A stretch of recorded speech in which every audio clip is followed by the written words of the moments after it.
ने खाई, लहू लुहान हो गया, पीड़ा से कुलबुला उठा, लेकिन अब वो इस बात को भूले रहेगा नहीं। इसलिए भारत का विभाजन अब संभव नहीं। कोई इसके प्रयास करेगा तो उसके टुकड़े होंगे, कोई इसकी कोशिश करेगा तो उसके टुकड़े होंगे। मोहन भागवत ने कहा ये टुकड़े गैंग पर यह स्ट्राइक संघ प्रमुख मोहन भागवत ने की है। संघ प्रमुख मोहन भागवत के इस बयान का मतलब आपको इस नक्शे, फुल स्क्रीन पर यह नक्शा दिखाइए। आप इस नक्शे के जरिए आप समझ सकते हैं कि कैसे भारत में जिन्ना गैंग जबरदस्त तरीके से एक्टिव है।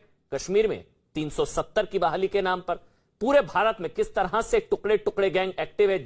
जम्मू में रोहिंग्याओं को बसाने के नाम पर, वहां पर डेमोग्राफी चेंज करके, पंजाब में आंदोलन के नाम पर खालिस्तान, वहां टुकड़े, पंजाब के टुकड़े, खालिस्तान के टुकड़े, दिल्ली में सीए के नाम पर शाहीन बाग, वहां टुकड़े टुकड़े गैंग, और असम में बांग्लादेशी घुसपैठियों को बसाने के नाम पर। समझिएगा ये भारत में जिन्ना तंत्र कैसे आज भी चल रहा है। एक बार टुकड़े हो चुके हैं 47 में। पश्चिम बंगाल में एनआरसी के नाम पर, एनआरसी ना आए, घुसपैठियों को बसा दिया जाए। तो पूरे भारत में कैसे टुकड़े टुकड़े गैंग एक्टिव है, और यही मोहन भागवत की तरफ से कहा गया है कि टुकड़े टुकड़े गैंग के अब टुकड़े टुकड़े होंगे अगर इस तरह की कोशिश फिर से की गई। कश्मीर से लेकर केरल तक और पंजाब से लेकर आंध्र प्रदेश तक अलग अलग तरह से देश को तोड़ने की कोशिशें लगातार की जा रही है। मोहन भागवत ने कहा कि इस्लाम के नाम पर भारत का बंटवारा हुआ। ध्यान से सुनिएगा उन्होंने क्या कहा।